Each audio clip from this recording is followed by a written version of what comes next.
ইব্রাহিম আলাইহিস সালাম যখন ছুরি চালায়, ফালাম্মা বালাগা মাআহুস সাইয়া ক্বালা ইয়া বুনাইয়া ইন্নী আরা ফিল মানাম আন্নী আযবাহুক فانظر ماذا ترى قال يا أبت افعل ما تؤمر ستجدني إن شاء الله من الصابرين।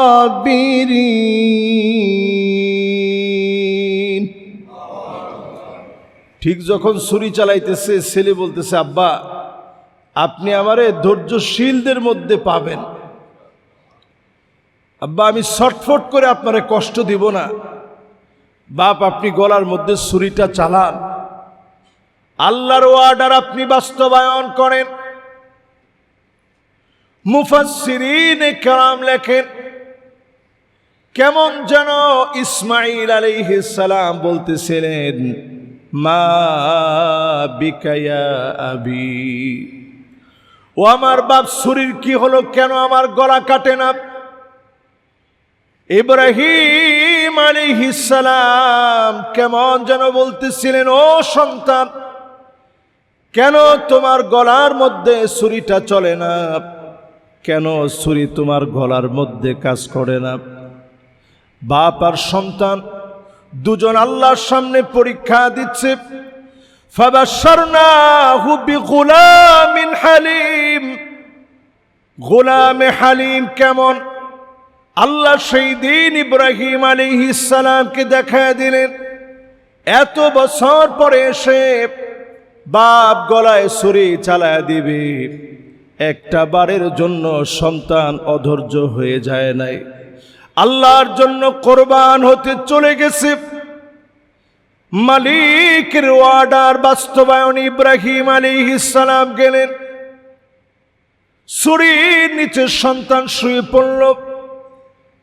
ফেরেশতারা কান্নাকাটি শুরু করলেন, আল্লাহ আপনি রহম করেন, দয়া করেন, মায়া করেন, ছোট্ট এই বাচ্চাটাকে আল্লাহ আপনি বাঁচায় দেন।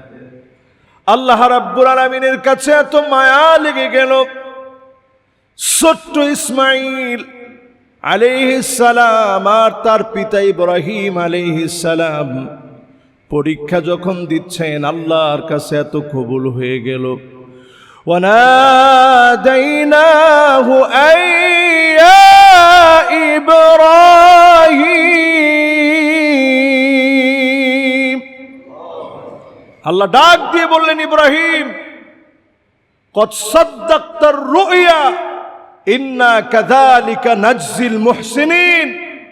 স্বপ্ন পূরণ হয়েছে ইব্রাহিম, স্বপ্ন পুরা হয়ে গেছে। তুমি আমি আল্লাহর অর্ডার বাস্তবায়নে সামান্য কার্পণ্য করো নাই। ছেলের গলায় তুমি সাধ্যমতো শক্তি দিয়ে ছুরি চালিয়েছ। কদ সাদ্দাকতার রুইয়া, তোমার স্বপ্ন পুরোপুরি বাস্তবায়ন হয়েছে। ইন্না কাযালিকা নাজজিল মুহসিনিন, আমি মুহসিনদেরকে প্রতিদান তো এইভাবেই দেই। আল্লাহ তাআলা সেইখানে একটা দুম্বা কোরবানি করায় দিলেন।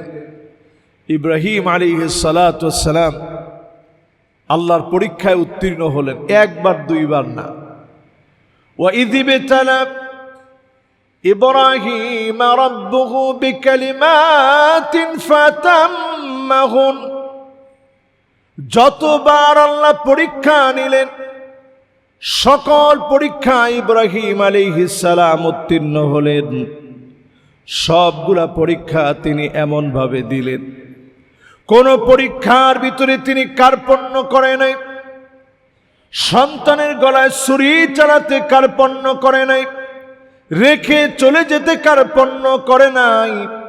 আল্লাহ পাক এই কাজগুলাকে এত পছন্দ করে নিলেন, হজের সফরে এগুলোকে যিনি আবশ্যক বানায়া দিলেন তিনি কে? এই যে আজকে যারা আমরা কোরবানি করি, কোরবানি আমার আপনার জন্য হানাফি মাযহাব অনুযায়ী এটি ওয়াজিব। বলেন কি? কার উপরে ওয়াজিব? যাকাত যার উপরে ফরজ তার উপরে কোরবানি। আবার বলেন, যাকাত যার উপরে ফরজ তার উপরে।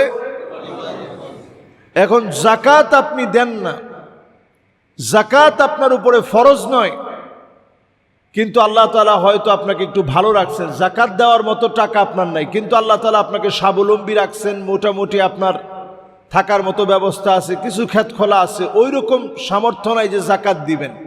তার মানে আপনার হাতে 2 লক্ষ টাকার উপরে কিন্তু এখন ওয়াহালা আলাইহিল হাউল, 52.5 বড়ি রৌপ্য, এখন রূপার দামও বেশি, এই পরিমাণ টাকা ওয়াহালা আলাইহিল হাউল 1 বছর আপনার কাছে থাকে নাই। তার মানে যাকাত আপনার জন্য ফরজ হয় নাই, কিন্তু আপনার যদি জিলহাজের মাত্র 3টা দিন মুবারক সময়, এই সময়ে যদি আপনার হাতে পরিমাণ টাকা থাকে আপনাকে কোরবানি করতে হবে। যদি নাও থাকে, আল্লাহ স্বাবলম্বী বানাইছেন, মোটামুটি চলতে ফিরতে পারেন, আপনিও কোরবানি দিবেন। ঋণগ্রস্ত যিনি আছেন, যদি এমন হয় যে আপনার ঋণের বোঝাটা এত বেড়ে গেছে, আপনি যদি যাকাত দেন আপনি ক্ষতিগ্রস্ত হয়ে যাবেন।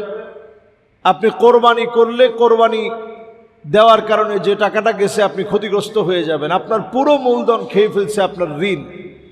ওই অবস্থায় আপনার যাকাতও নাই, আপনার কোরবানিও নাই। কিন্তু যদি ঋণ এমন যেটা আপনি 1 বছর পরে দিবেন, এখন আপনার হাতে অর্থনৈতিকভাবে আল্লাহ তাআলা যা দিয়েছেন চলতে ফিরতে পারেন, ওই অবস্থায়ও আপনাকে অবশ্যই কোরবানি দিতে হবে। আমাদের দেশে দেখা যায়, আমরা অনেক সময় এটা খবর নেই না, আমরা অনেক সময় আমাদের এমন কিছু মানুষ আছে যারা হয়তো কোরবানি দিতে পারে নাই, কিন্তু আমরা এই মানুষগুলাকে কাছে ডাকি না। কোরবানি সবার জন্য। আপনার ভাড়াটিয়া কারা কারা কোরবানি দেয় না, একসঙ্গে একটু নিয়ে কোরবানির পশুটা একসঙ্গে আপনি বানান, একসঙ্গে তাদের সন্তানদেরকে ডাকেন। এই কোরবানি হচ্ছে আত্মত্যাগের ওই নমুনা ইব্রাহিম আলাইহিস সালাম যেখানে তার নিজের সন্তানকে ছুরির নিচে রাখছে। আর আমরা একটু জিহ্বার স্বাদকে কন্ট্রোল করতে পারি না, মনে মনে চিন্তা হচ্ছে আমি কোরবানি দিচ্ছি, আমি একাই খাবো। যদি একাও আপনি পুরাটা খান, আমি এটা বলবো না যে কোরবানি হয় নাই, পুরাটা যদি আপনি 1 বছর লাগেও খান, এটা বলার সুযোগ নাই যে কোরবানি হয় নাই। কিন্তু কোরবানি কবুল হয়েছে কিনা যথেষ্ট সন্দেহ আছে, ঠিক কিনা বলেন? কোরবানি কবুল হয়েছে কিনা আল্লাহর কাছে যথেষ্ট সম্ভাবনা সন্দেহের সঙ্গে রয়েছে। কারণ আপনি কোরবানিটা যদি আল্লাহর জন্য দিতেন, আপনি নিজে শুধু খেতেন না, সবাইকে নিয়ে আপনি খেতেন। কোরবানি আমরা যারা দেই সবার কষ্টটা একটু বোঝার চেষ্টা করি। যারা কোরবানি দিচ্ছি অনেকেরই সামর্থ্যে আল্লাহ তাআলা এতটুকুন সামর্থ্য দিয়েছে, বছরের অন্যান্য সময় আপনি খেতে পারেন। অনেক দরিদ্র মানুষ আছে 1 টুকরা গোশত খেতে পারে না। কিন্তু আমাদের দেশে একটা দুঃখজনক সত্য, কোরবানির গোশত পর্যন্ত অল্প দামে মাগরিবের পরে বিক্রি হয়, ঠিক না? তো এই কাজগুলো যারা করে, এই অন্যায়টা তাদের। এই জন্য আপনি খুঁজে খুঁজে বের করেন কারা সত্যিকারের অভাবী মানুষ। এমন অনেক আলেম আছে আপনারা দেখলে মনে হয় যে আলহামদুলিল্লাহ উনি খুব সুন্দর চলেন, কিন্তু লোকটা আসলে কোরবানি দেয় নাই। সন্তানকে সেদিন বুঝ দেওয়ার মতো তার কাছে তেমন আর কিছু থাকে না। ওই আলেমটাকে খুঁজে আপনি পারলে তাকে একটু দেওয়ার চেষ্টা করেন, গোশত থেকে একটা অংশ দেন, সসম্মানে দেন। যদি এতটুকুন আপনি আলেমকে একটু হাসি মুখে উঠায় দিতে পারেন যে এই লোকটা আপনার কাছে চাইতে পারে নাই, লা ইয়াসআলুনান নাসা ইলহাফ, মানুষের কাছে যে হাত পাততে পারে না, ওই মানুষটাকে আপনি খুঁজে বের করে একটু দেওয়ার চেষ্টা করেন। এই মানুষটাকে দিলে আমার আল্লাহ বড় খুশি, এই মানুষটাকে দিলে আমার আল্লাহ বড় খুশি হন।